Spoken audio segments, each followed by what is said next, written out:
La Sociedad Española de Radiodifusión presenta... Ser... ¡Viva la radio! Podcast. Siempre.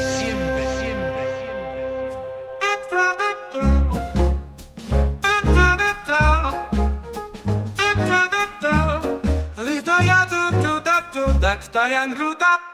Extra, extra. Extra, extra. Extra, extra. La historia en ruta. Soy Esther Sánchez. Soy David Botello y esto es La historia en ruta. Los Juegos de Berlín fueron los Juegos de Hitler, pero Hitler no los quería. Ah, ¿no? No, se encontró con ellos, con un proyecto heredado de la República de Weimar. Por eso Hitler pensaba que eso de los Juegos era un marrón. Alemania no tenía un duro y aquello iba a ser una pasta y no hacía falta. Y encima Hitler decía que el rollito olímpico era un invento masónico. Madre mía, ya estamos. Una fiesta negro-judía. Negro-judía masónica. Negro-judía. Le resultaba insultante que los atletas alemanes, esos de sangre pura, tuvieran que competir con seres inferiores a los arios. No nos gustaba nada. No. Goebbels, que era el ministro de propaganda, se dio cuenta de que aquello era una oportunidad. Podían convertir los juegos en una demostración de poderío, en un escaparate del Tercer Reich, en la mejor manera de blanquear el régimen nazi. Pero escucha, no lo tenían fácil. No, porque a ver, Hitler ya había empezado con la persecución contra los judíos. Llegó a anunciar que en el equipo alemán olímpico no habrá ni la sombra de un atleta judío. Promulgó las leyes de Nuremberg que le quitaba la ciudadanía a todos los alemanes con un pariente judío. Ante aquel atropello se alzaron miles de voces en todo el mundo que exigieron al COI que le quitara a Berlín la sede olímpica. Claro. Alcoy, la ciudad alicantina, ¿no? Alcoy, sí.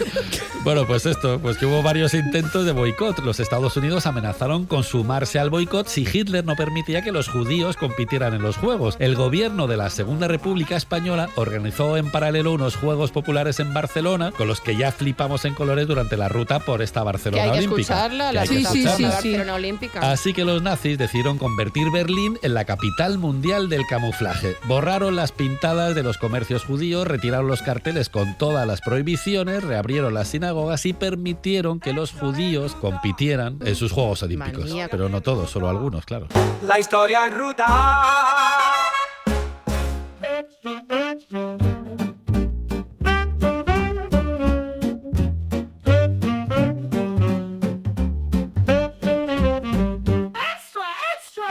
Las más famosas fueron las tres Helenas. La húngara Ilona Helek, la alemana Helen Mayer y la austríaca Helen Preis. Las tres eran floretistas, las tres eran judías y las tres compartieron podio olímpico en Berlín. Tres Helenas. Las tres. En la entrega de medallas, Helen Mayer hizo el saludo nazi. Oh. Terrible. La multitud lo celebró gritando. Claro. La prensa internacional la criticó. Y al COI pues le dio un poquito igual, le dio lo mismo. A la Mayer también. Decía que ser judía es una carga. Madre mía. Y soñaba con que los nazis la aceptaran. Hitler en una recepción le dio la mano y dijo que era la mejor deportista del mundo. Pero nada más. Helen Mayer tenía sangre judía. Y la medalla, el saludo y los halagos de Hitler no le devolvieron todo lo que los nazis le habían quitado.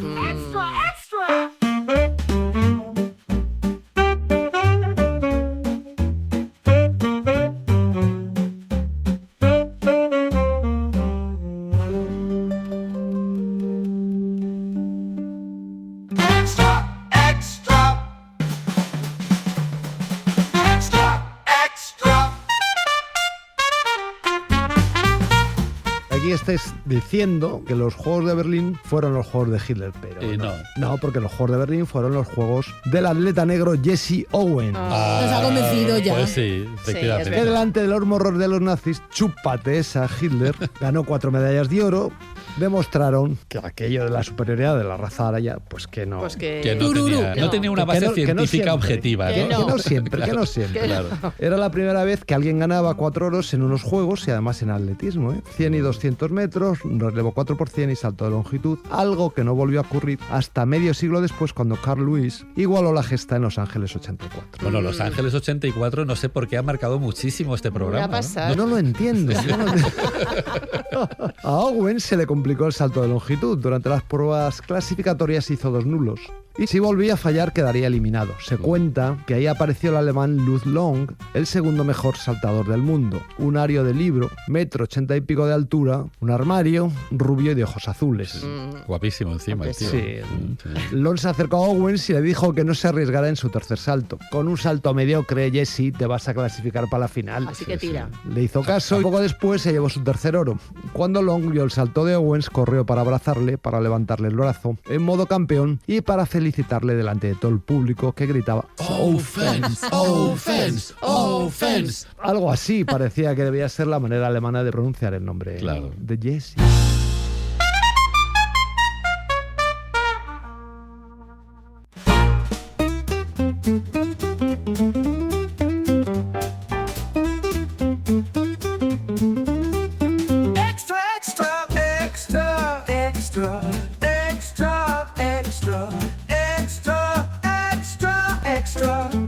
Dicen que la cúpula nazi se cabreó muchísimo con esta escena. Dicen que Rudolf Hess, con la vena en el cuello que estaba ahí, que le estallaba, le dijo a Long: "Nunca más vuelvas a abrazar a un negro".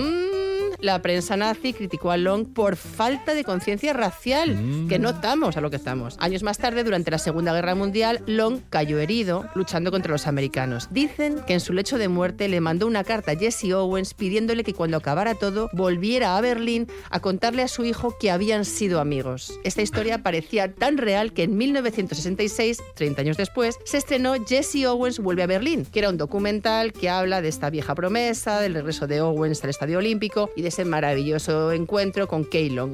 ¿Es bonito o no es bonita la historia? Total. ¡Qué lindo! Es precioso, pero yo que voy de pinchaglobos, pues mira, os diré que esta historia melodramática, pues que muela todo, pero es un fake. No. Por ahí, David, pero por ahí no, o sea, perdona. Pero además, posiblemente sea necesidad? un fake comercial para vender entradas para este documental. Porque, a ver, la vieja amistad, ese consejo de la primera ronda, ese cabreo de los gerifaltes del nazismo, incluso la carta y la promesa forma parte de la leyenda olímpica de Jesse Owens. Es una fábula maravillosa y con moraleja que nos habla de la amistad entre atletas más allá de la política o de la raza. La inspiración de este relato fue una serie de fotos que hizo Leni Riefenstahl. En estas fotos, Owens y Long, tirados en la hierba, sonríen muy relajados. La foto pretendía vender una imagen positiva de Alemania. Se llegó a publicar con un pie que decía "Unidos por el espíritu olímpico". Pero al final Goebbels rechazó las imágenes porque decía que chocaban con esta política racial del régimen nazi de la que también hablábamos antes. Cuando se descubrió el pastel de que todo esto había sido una maniobra, pues le preguntaron a Owens por esta farsa. Y el pobre Owens pues se encogió de hombros y respondió: "Bueno, estas son las historias que la gente quiere escuchar".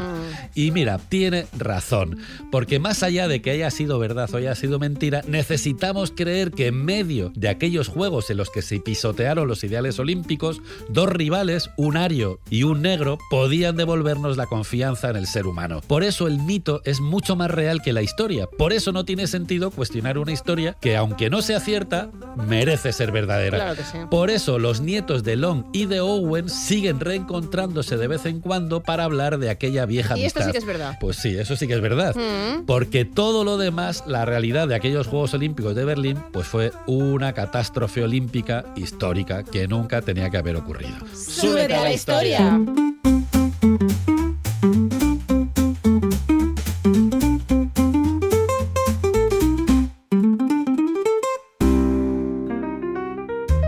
Suscríbete a La Historia en Ruta.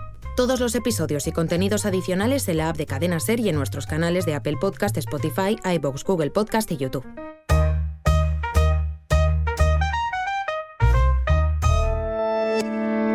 Cadena Ser. La radio.